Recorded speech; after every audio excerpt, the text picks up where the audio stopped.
I hope you can all hear me. It works. So, good evening to all.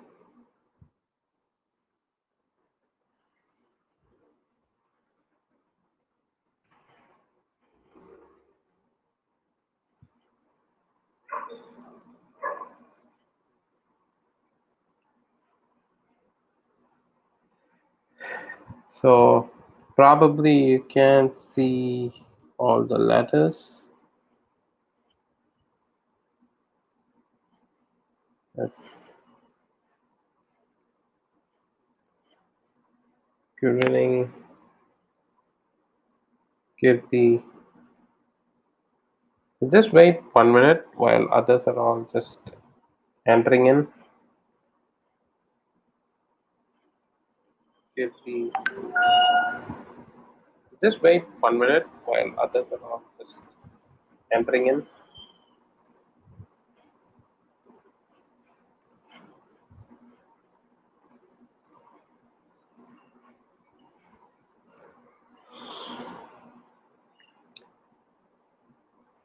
So while we are waiting, just try to, you know, uh, revise the thing. So we'll start out with a question, some questions, and then we can move.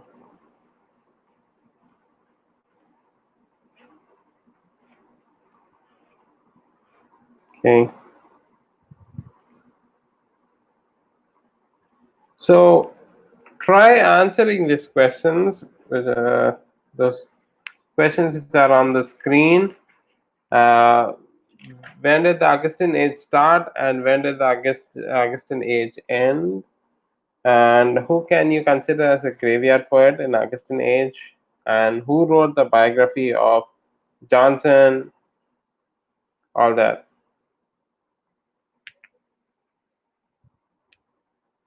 Just type out your answers in the chat. So while others are joining, that would be a better idea to do.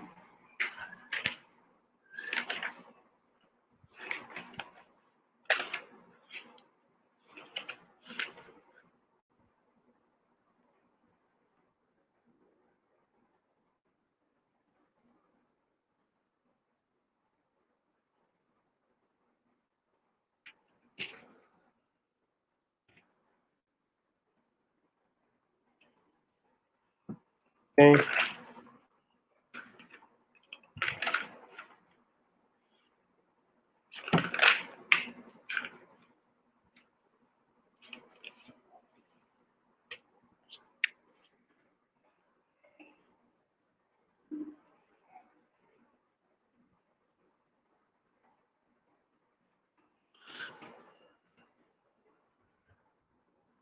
Okay. So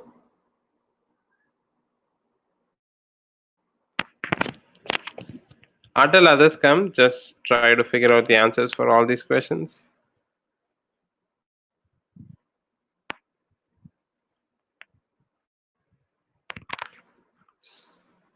So I've asked from which year to which year did the Augustan age start? Right. So I've asked from which year, and then I have asked who can we consider as a graveyard poet in Augustan age. That is like there are many, but one primary writer wrote, poet wrote elegy. That should give you some idea about that. Okay.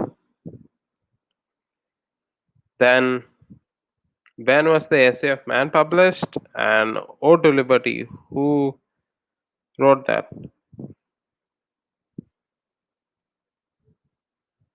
So just try answering this one. Yes, Amalan, very good. Thomas Gray, but what was his work? What was his work?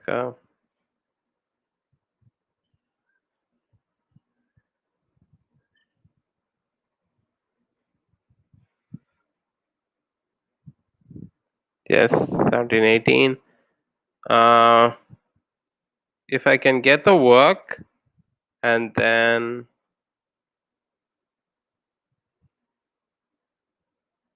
who wrote Ode to Liberty? Yes, Avalanche. It's right. Elegy written. William Collins wrote it. Awesome. Superb. So just keep revising it while we will be seeing many other things as well. So today we can complete Augustan Age. In sense, we need to know the outlines so we can get inside and keep on studying all the things. So by the end, you will be very clear with all the things. Okay. So let's just start. The others can watch it anytime. So those people who have joined, please to answer the questions. Okay. Now, uh, this we have seen a lot last class. We have seen the starting. We have seen the periodicals coming out, the Tatler, Spectator, Rambler, Idler. Then we have seen Alexander Pope and what are his works, and why is it important, all these things, and how Dr. Samuel Johnson and what are his works and what are his critical works, and Thomas Gray, William Collins, he's an ode writer, he wrote the Ode to Liberty. I have asked you that question. Then Oliver Goldsmith, and we have seen a lot about Oliver Goldsmith, William Cooper, Robert Burns, and all. So today we are jumping into major novelist of the Augustan age. Okay, so major novelists. Now, if you notice properly, this is the age where novel is getting a form, a proper form. Previously, we did not have a proper form as such, but now we are trying to get a proper, correct format as such. Okay, so that is very important. Before this, if you notice in the beginning, right, when Chaucer time and all, poetry would be the only form, and slowly, so that's why when you're preparing, just have in your mind, in the beginning you just focus more on poetry part, then probably some kind of prose which is kind of like very vague prose, and then you come to this 18th century where novel just starts flourishing, and when you go to the next age, it's just shining like hell, and then comes the modern novels, and still novels have dominated the market, and novels are seen as the most what to say, a medium of literature which is accepted by all.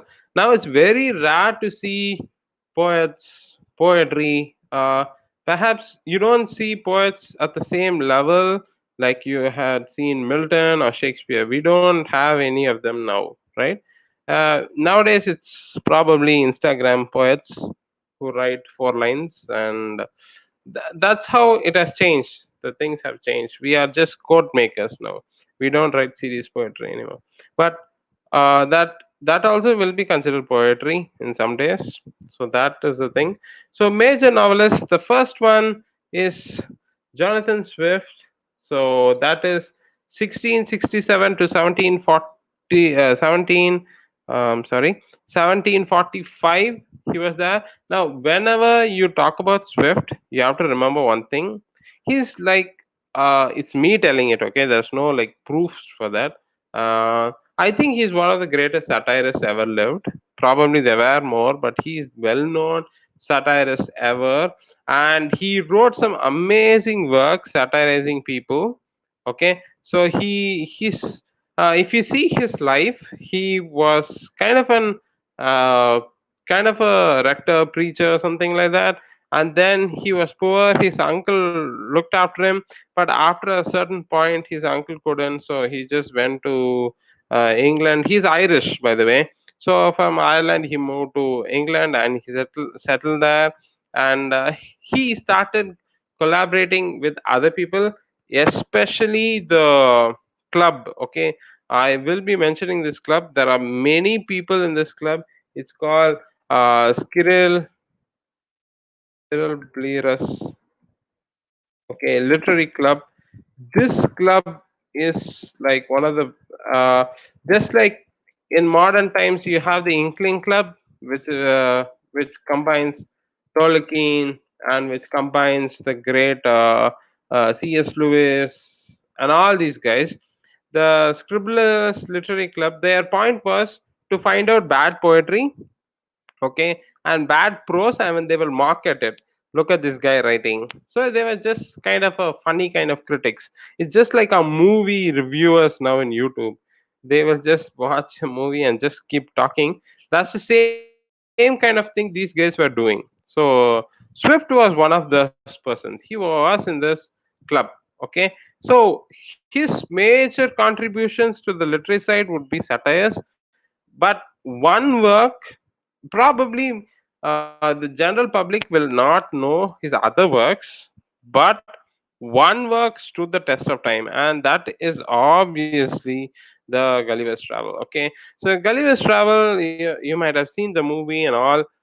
It might look like a very good story, but it is a wonderful satire. Without any doubt, it's an awesome satire because he is Irish. Okay, he probably hates the British a lot, and British are imperialists. Okay, they are colonizers. They go to places, they prey on the weak, they colonize them. They are trying to catch the whole world in a certain way.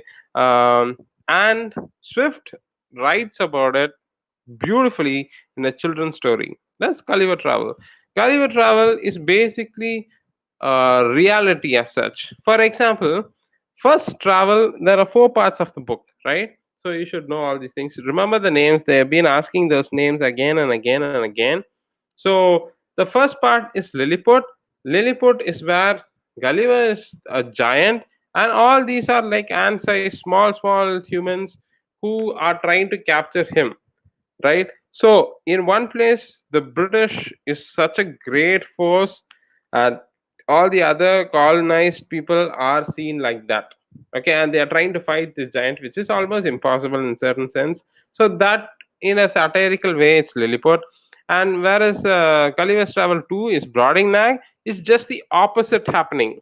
Okay, what happens is that he is very small and everyone's very big, and other side is a Laputa and Hohenheims. And here are some things you should probably you might have heard, but the word Yahoo comes from this novel, okay, the great search engine, which actually disappeared all because of Google. Okay, Yahoo, the word Yahoo comes from this novel. They were the people here in Hohenheim. They are very wise people. They don't even talk. Okay, now what is the meaning of this satire? The satire says about, as British people or colonizers, they are not strong everywhere. One place they might be giant, and other place they are nobody. So it was an awesome satirical work. Okay, so Swift, remember these things, remember these details into it. Okay, then of course, Tale of a Tub was a brilliant work, and it was of course a religious attack. Now in this, he named characters as Peter, Martin, and Jack. Now if you are well read with your okay, yeah, scribblers, probably I didn't write the spelling properly. Thank you, Amalan, I didn't see that. um, so yeah, Pope was a member, I suppose. Just check out, okay. Then what happens is, there's Peter, there's Martin, and there is Jack. Now if you have read your social history of England properly, or generally if you know things, Peter, it means Roman Catholic Church, right? It's the Roman Catholic Church, which Peter is considered as the first pope. And where Martin is the opposition, he's the Protestant, the German priest. So that resembles the Anglican Church. And Jack, then there was another denomination there. It was John Calvin's. They were Calvinists. Calvinists basically believed everything happens for a reason.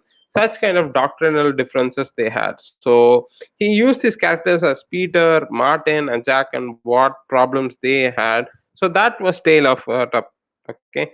Then his most important work was Battle of the Books.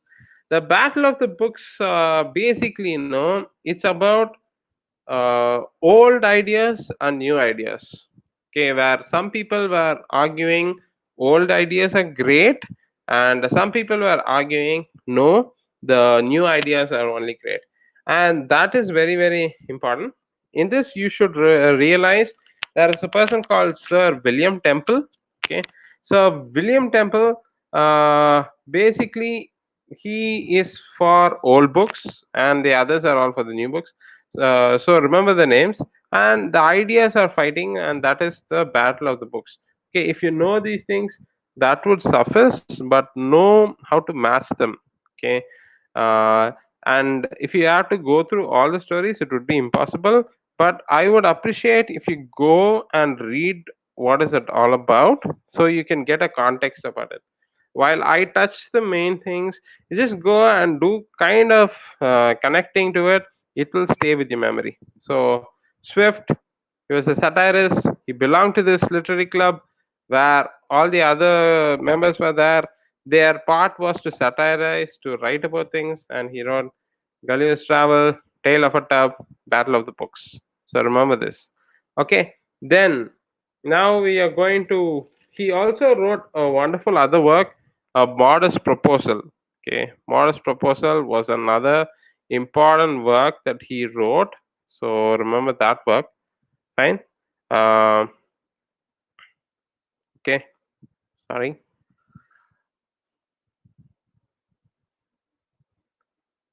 So models proposal, modest MODEST proposal. Write down that and keep. Okay. Uh, that should be it. Okay. The next one is Daniel Defoe's work, which is whenever you hear about Daniel Defoe or whenever you hear about Swift, mostly you would have read these tales when you were in school.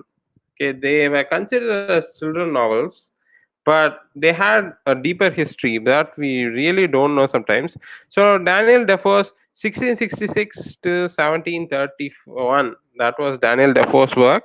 Now I will be connecting certain things here. Okay, so that will not be found on your books, but or the materials, but I'll be connecting. That's why it's important that you take down notes. Now Daniel Defoe, no, he brought in a kind of a literary style in which the I was very important. For example, it was like creating what to say, an imaginary guy who's narrating his own tale. That's wonderfully written when you consider Robinson Crusoe. Robinson Crusoe is not real, but it's like the autobiography of Robinson Crusoe. So what happens is Robinson Crusoe uh,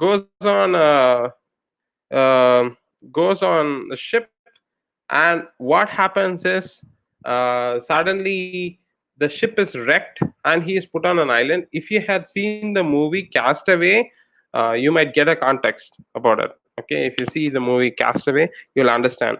Now what happens is that Daniel Defoe's book is awesome. Okay, as a children novel, it's really interesting. There is a series also, you can go watch it if you have time. So what is happening, this guy is going on a ship, and the ship is tossed, and he's all alone on an island. Now, obviously, there are some native people, probably black people. Black people out there come, and he rescues one guy, and probably there were cannibals. Okay, it's been a long time since I read those stories, but I remember the guy's name. His name is Friday. Okay, because he found him on a Friday, so he names him as Friday. Now they stay there. They build a house. They try to settle there. Now here is an interesting thing. You have to see it in the post-colonial sense as well. Okay, while we are seeing that, we will do that also. In a post-colonial sense, once what's it about? That is, the Britishers came here, used our resources, built the things using our own people, and try to attack our own people. That's basically what this novel is about, right? So the novel is about Crusoe going to a new place. Then there's a guy called Friday, and Friday comes there, and they use him, and they defeat the other people. And at a certain point, they come back to their home. right, to Britain itself. So this is the storyline of Robinson Crusoe, but understand the post-colonial things. And now here is the things that you have to get connected with Robinson Crusoe. First is the narration of I. This became very very popular after Daniel Defoe wrote that. What happened was all the other authors you see, it's more of an autobiographical. It's about like what to say, a personal autobiography of a person, even though they are not real. It's like the adventures of Tom. So the Tom will go from one place to another. He'll fight with people. There'll be so many things happening. So that kind of stories were happening. Okay, so that now in our modern times, there is a awesome writer called James Coetzee who won the Man Booker Prize twice and also the Nobel Prize winner. He wrote a novel called he wrote novels called Disgrace, and also there are so many novels he's written. Can anyone tell me what are his other novels? Probably I completed for you Coetzee's Life and Times of Michael K. Waiting for the Barbarians. So many works, right? If you can just post some of his other works, it would be beneficial for the people. So James Coetzee wrote a work called Foe. Okay, the work was called Foe, just Foe. Okay, why? Because he was write a post-colonial novel.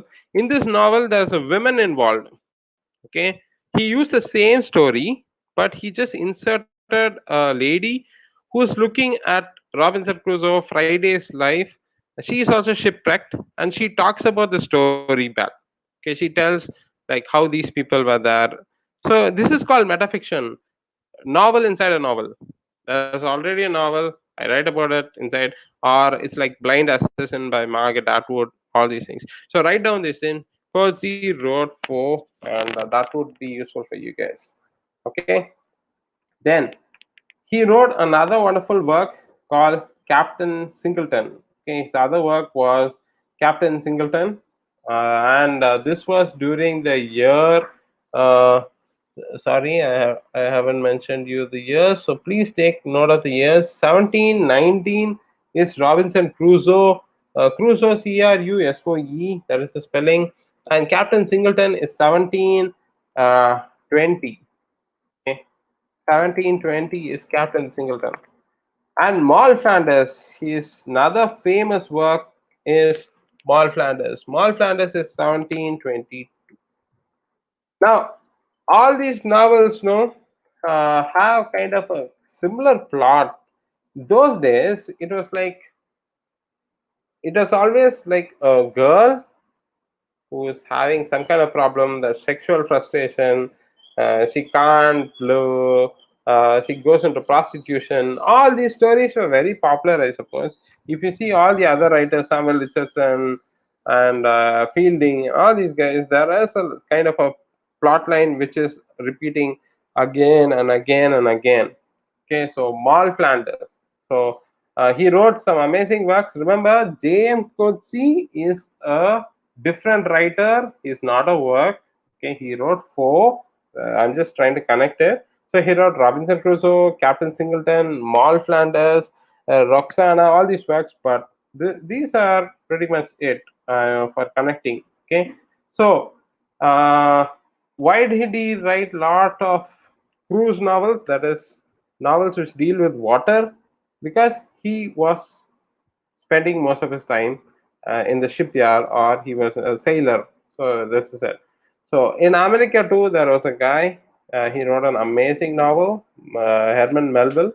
Okay, and there's also Lord Jim by the Polish writer.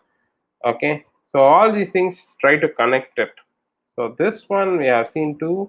Okay, can anybody tell me? Yes, four. Can anybody tell me from which part of Gulliver's Travel the word Yahoo comes from? Can anybody tell me from which part of four does the word Yahoo come from? So we can jump into other works.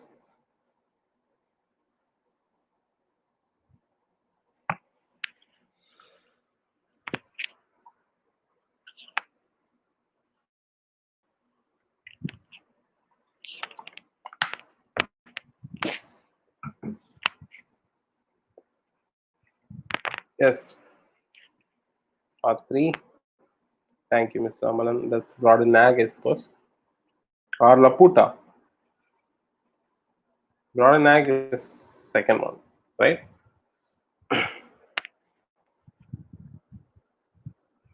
Okay. Owen Hamza. Sandhya, ma'am. Fine. So, one sec.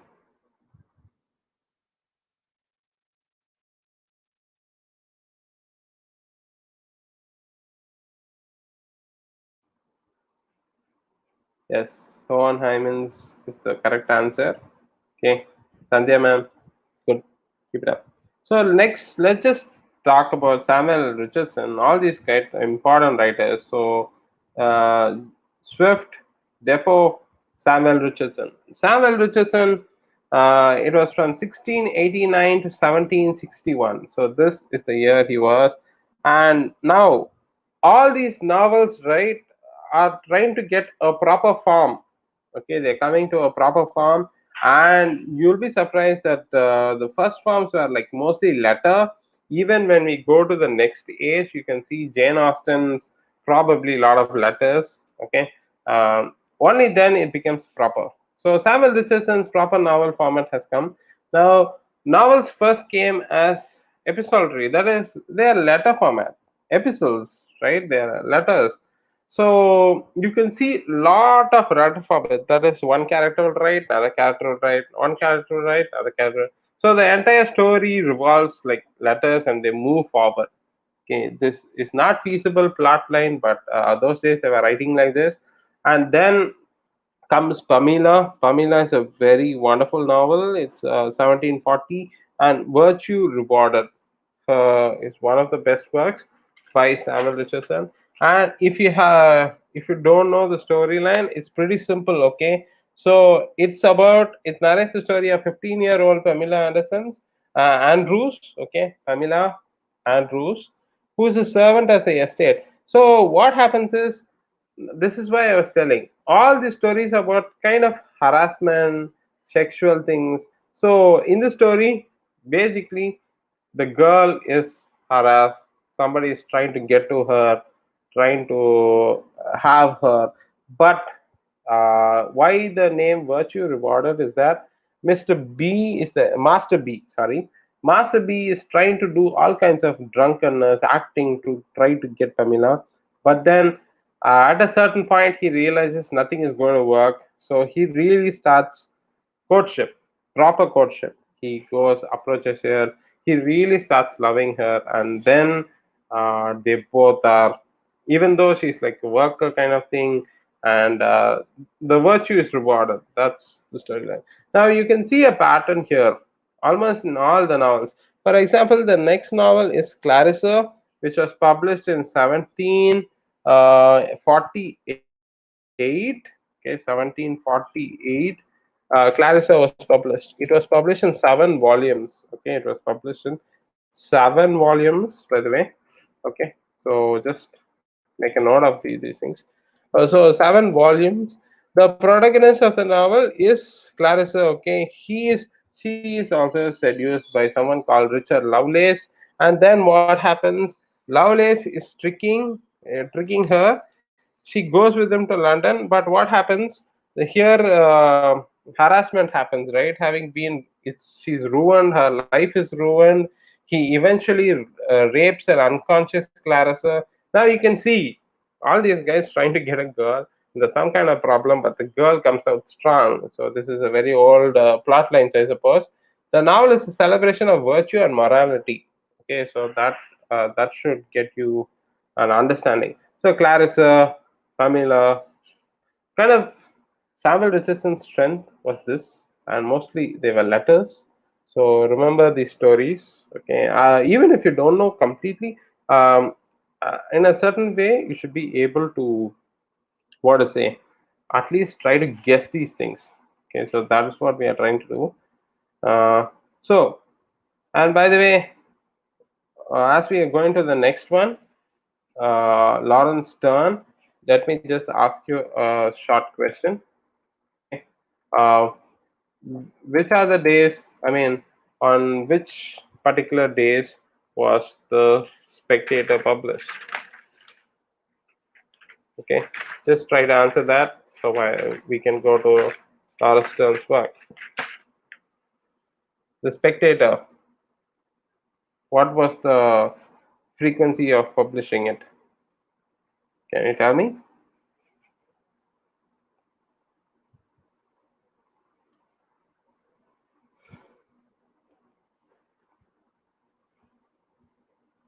So those people who have missed out the last class, kindly just go through those videos. Our point is, while I'm teaching itself, study it off. Just that 1 hour. Yes, Sandhya man, just check out the Spectator, TTS, sir. It was the Tatler, right?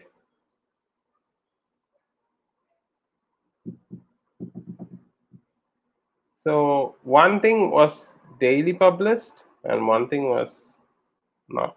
So just see what is that and make some notes. Okay. Okay, guys. So let's just get into Laura's turn. After this, it's all you just. They are not big writers; they're small writers. So we will not be spending a lot of time on them to connect all these things. Okay.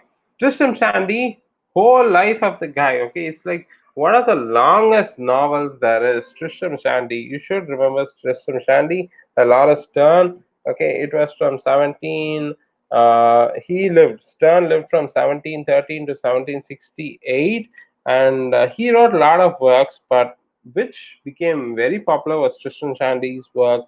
Okay, the book was published in 5 separate installments. It was a huge book. Okay, 5 separate installments.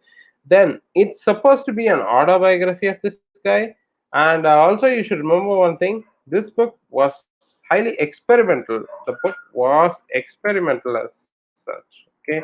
Uh, Now, whenever you're considering novels, there are novels which still follow Aristotle's rule. They have a proper beginning and middle and end. This is probably all the good novels follow, like all the bestsellers follow. If you read any novel, there will be some problem. To solve the problem at the end, it's a climax. Okay, but experimental novels just break all these rules. Mostly they are literary. Probably Anita, I mean, Arundhati Roy's novel is an experiment novel, right? Putting capital letters in the middle, trying to play with the language structure. All these things are experimental. Okay, there are many novels like that. So they are experimental. Tristan Shandy in those days was not like normal the epistles, that is the letter format novels. This was something that was different. Okay, so remember this. And background story a little you should know. Stern's life was kind of hard. He had love problems and stuff, I suppose, and many thought he was not very sincere with his wife, so his wife left him, I suppose. And then what happens is Tristram Shandy, he quotes this line, written under the greatest heaviness of heart, when he was really suffering, when he was not like very happy about it. That was when he wrote this novel called Tristram Shandy.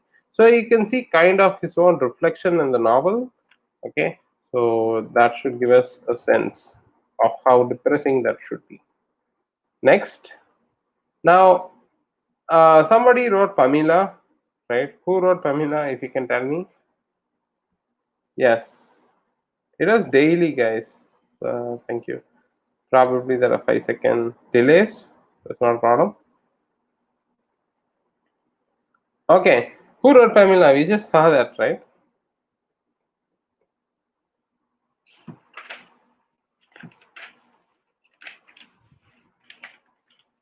Pamela.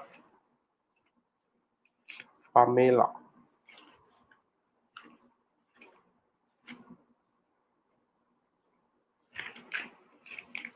So this was supposed to be a mockery effort. It's a parody. Parody is just to mock something.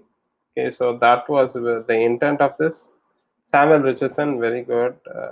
Kamalan sir. So basically, he wrote Shamila. It was a parody of Pamela.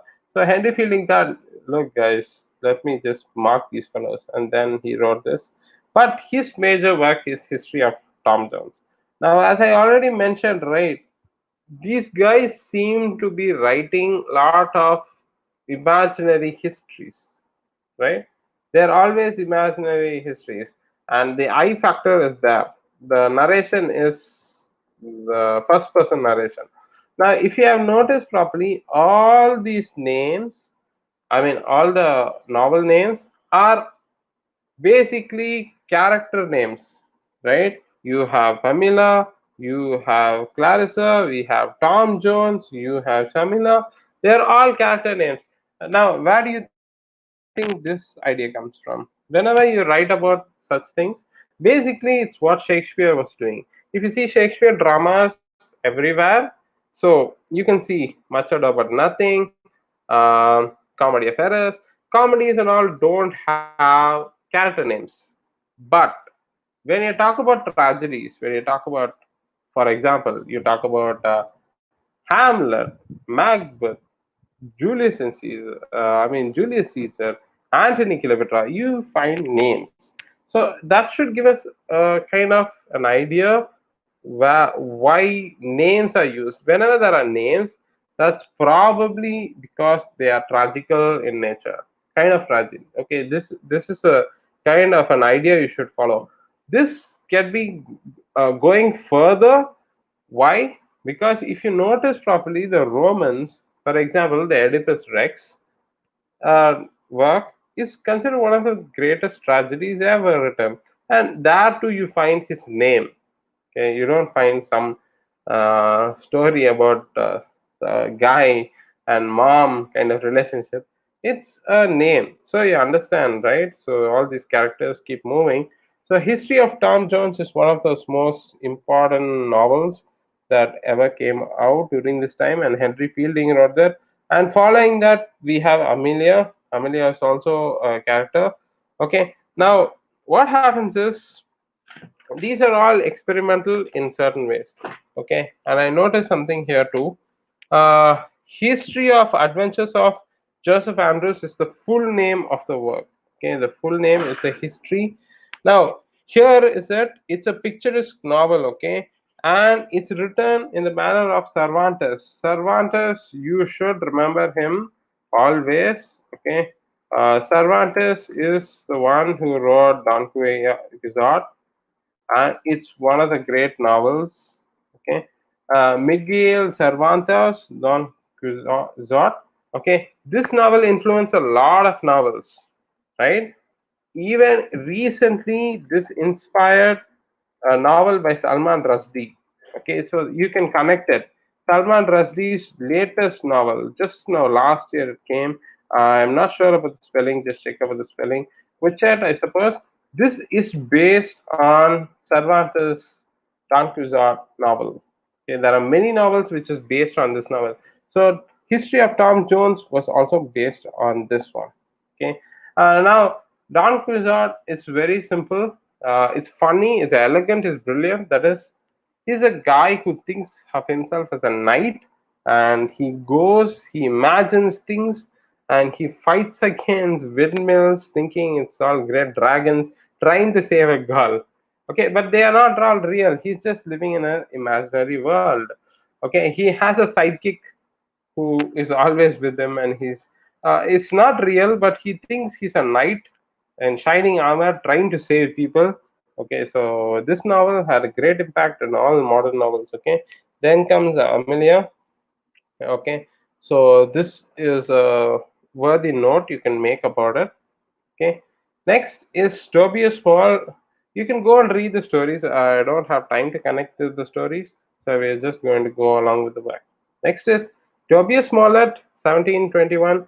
This person's one work is of very great importance. He also was kind of inspired by Cervantes' novel, and Toby Smollett wrote The Expedition of Humphrey Clinker. This is an important work, okay? The Expedition of Humphrey Clinker, and this novel was published in 1771. Okay, it's an important novel, as well as he wrote a novel Peregrine Pickle, I suppose. I'm not sure. Okay, yeah, Peregrine Pickle. Peregrine Pickle. Whenever I hear that name, I remember Lord of the Rings storyline. Okay, there was a guy called Peregrine, but I don't know if his name was really Pickle. Okay, so Toby Smollett, The Expedition of Humphrey Clinker. Right, Humphrey Clinker was the work. So remember these things. Next, so we have seen these guys go through the stories, know more about them, but I have tried to connect all these things. Henry Fielding, Augustan, Samuel Richardson, Daniel Defoe, Swift. Okay, so remember these things. Okay, while I just go to the last part of today's thing. Okay, so we will be completing it now. Let just ask you a simple question. Can you just name one novel of J.M. Coetzee? Can you just name one novel of J.M. Coetzee?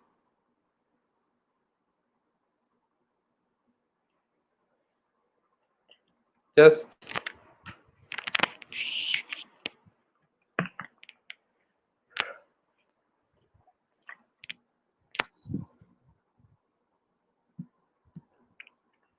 one novel of J.M. Coetzee.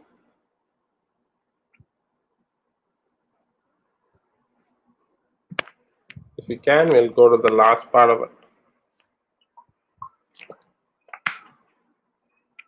it. Very good, Parimala. This Grace. It won Man Booker Prize as well. There has been many questions related to that. Remember, Waiting for the Barbarians, Life and Time of Michael K. The Lighthouse. That is Virginia Woolf, right? Or did Coetzee write such a work?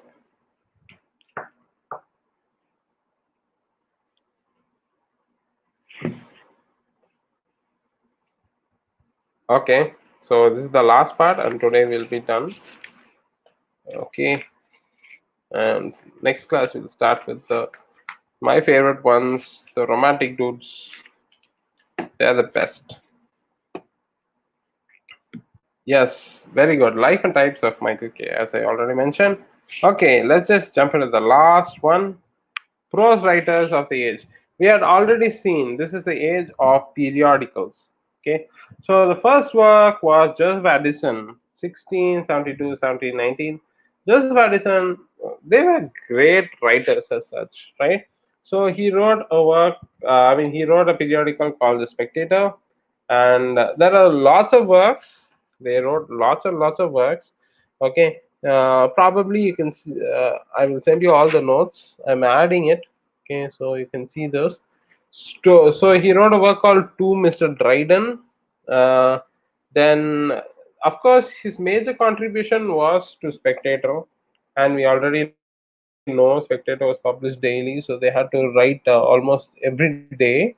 Okay, so he had also written a lot of poetries to Sir Godfrey Kneeler and all these works. Just take note of these things. But remember, Spectator was probably one of the greatest things he's written. And of course, appeared in periodical Spectator number 416. Okay, so 416 kind of works he had written there. And then he's also written Pleasures of Imagination, appeared in the periodical Spectator, which is a very important work. Okay, Pleasures of Imagination. Okay, the next one that we would follow is Richard Steele. Richard Steele wrote some of the best other works. He also, Spectator and Tatler, he was contributing. he wrote a play called Conscious Lover. Okay, he wrote a work called Conscious Lover, and also he wrote a moralistic tract which is called The Christian Hero. The Christian Hero was a moralistic tract. Okay, so it was a tract. So remember that. And then there are other works, but still you just remember these things. So remember, The Conscious Lover was a play, Tatler, Spectator, and The Christian Hero, which was done by this. These guys are all periodicals, right? They wrote and there were like many questions, probably 2 3 times in the net question paper about Edward Gibbon. He is not particularly what do you call a literary character. He is kind of a historical character. Okay, he's an historical writer. He wrote this amazing work called Decline and Fall of Roman Emperor. It's a huge work. Okay, it's not like a small work. There were lots of things. Okay, there were volumes and volumes and volumes of things. So it was he. It's like somebody commented that it's such a huge work. He would have spent his whole life on it, I suppose. So the decline and fall of the Roman emperor, it's best known work. Okay, the book traces the trajectory of Western civilization from the beginning of Roman emperor to the fall Byzantium. Gibbon died at the age. Okay, so it's a huge work, Gibbon's work. Okay, so remember these things. Then we jump into Thomas Paine. Now, I don't want to go to the history part of it, but just remember one thing. Okay, Thomas Paine was, uh, you know, the American independence. Basically, the British guys who didn't agree religiously moved to the colonies. The colonies were a place for them. It was a safe haven. Now, of course, they were conspiring in certain way because the British Empire was having spies. So he meets Benjamin Franklin, who is an American and from the state of Pennsylvania. He moved to Britain. He had help from France to get weapons and all, and he was part of this whole, conspiracy. It's not conspiracy; they were fighting freedom as such, but it was not easy. So Thomas Paine, he wrote a lot of books, but one book was a fantastic book. Okay, so he wrote a book called The Rights of Man. He said, look, it was kind of based on French Revolution for the rights. Okay, he said, hey, guys can have, men or women can have rights of freedom.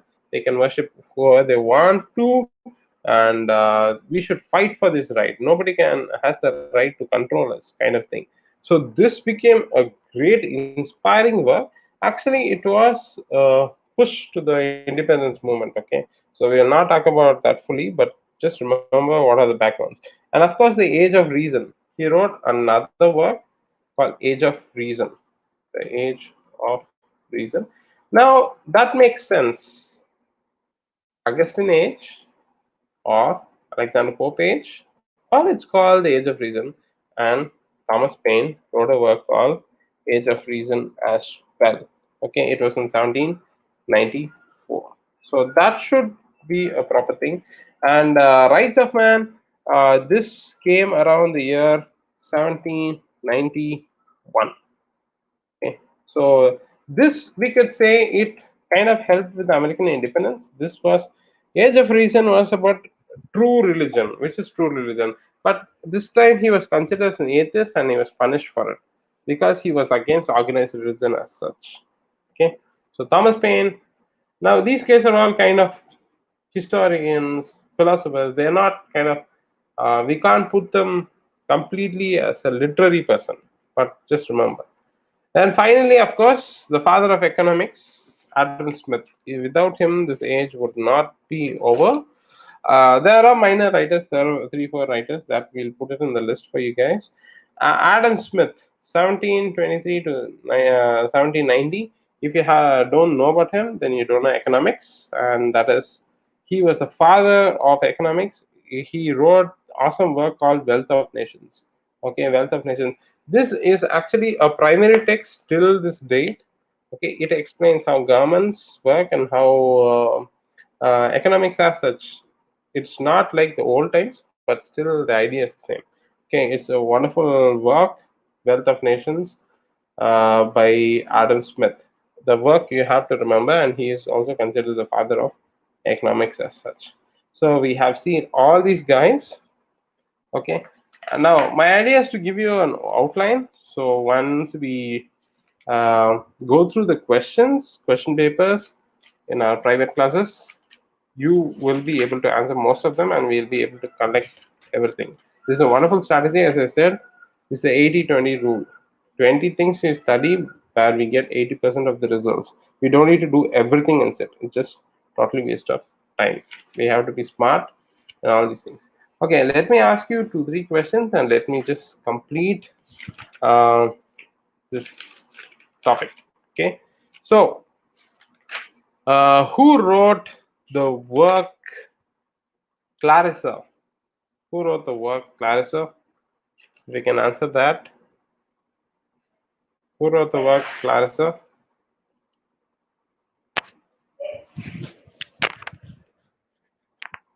Do you know? Just put the answer. And then your second question is, who wrote the work Expedition of Humphrey Clinker? Who wrote the work The Expeditions of Humphrey Clinker? Superb. Henry Fielding. Awesome. Okay, another information is, we were talking about Smollett, right? Smollett was also the guy who translated Don Quixote. Okay, he was the guy who translated Don Quixote. There might be many translators, but just remember Don Quixote translated this. Smollett, yes, Sandhya ma'am, it's Smollett, I suppose. Smollet.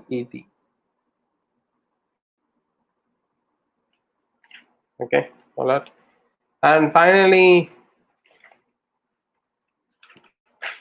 what did Thomas Paine write? His most influential work. Thomas Paine.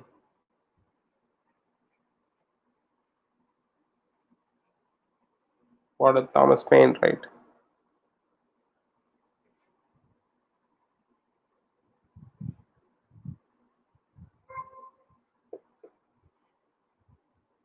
Any ideas?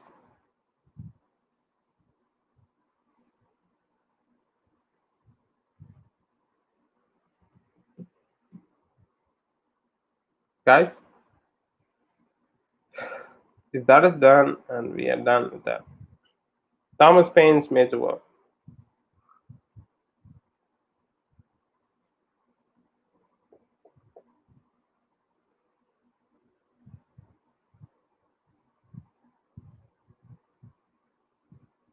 So please keep reading, and please keep. Yes. Thank you, Sandhya ma'am. It's the Rise of Man, and Age of Reason was his last work. So we are completing Age of Reason, the outline of study of it. Okay. So thank you for spending your time. We will catch you in the next lesson, and I'll inform the others about paper 1. Probably tomorrow we'll have. Thank you, guys. Have a great day. Be safe. Thank you for spending your time. God bless you all. Bye.